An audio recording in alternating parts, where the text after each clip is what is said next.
Now, let's talk about emotional residue. What is it and how does it show up in a professional woman's lives? Emotional residue. It's unprocessed emotional energy. So when we don't have emotional intelligence and we don't know to how to recognize emotions within ourselves, like what's happening, most of the time what happened, the person just swap under the carpet or ignore it or suppress it. The emotional energy that happens within your body, you carry that from one interaction to the next one. So it doesn't go anywhere. If you don't know how to process it, there are systems to understand how to process, and every emotion is different and every person is different. So it can be a bit complex at the beginning until you get really good at it.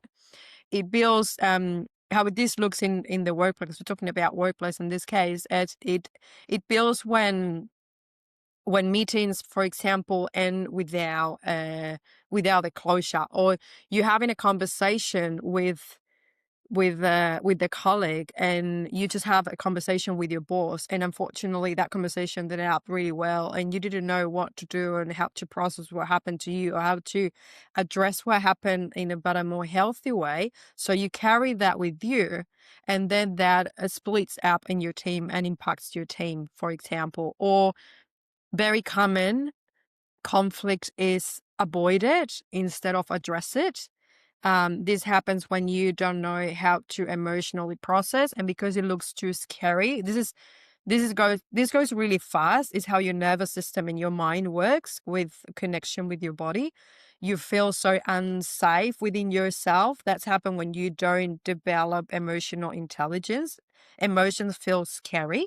So this tends to make people avoid conflict instead of talking about it. It also pressure, for example, in workplace is normalized instead of talking and metabolize, in this case, like what's happening within you. And over time, this residue looks like irritability. It looks like burnout. Like this is one of the main cause of burnout as well.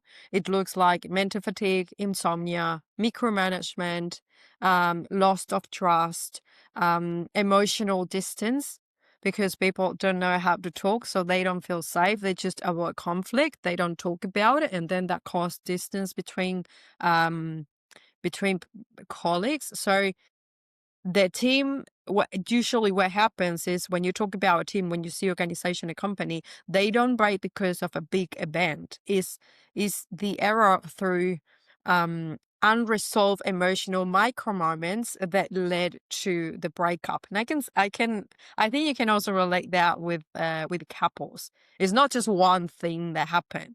It's like they don't address, they don't talk, or they don't process, etc., etc. And then you have this big, massive snowball of micro moments that were pretty crap, and everything goes to down the hill, and boom.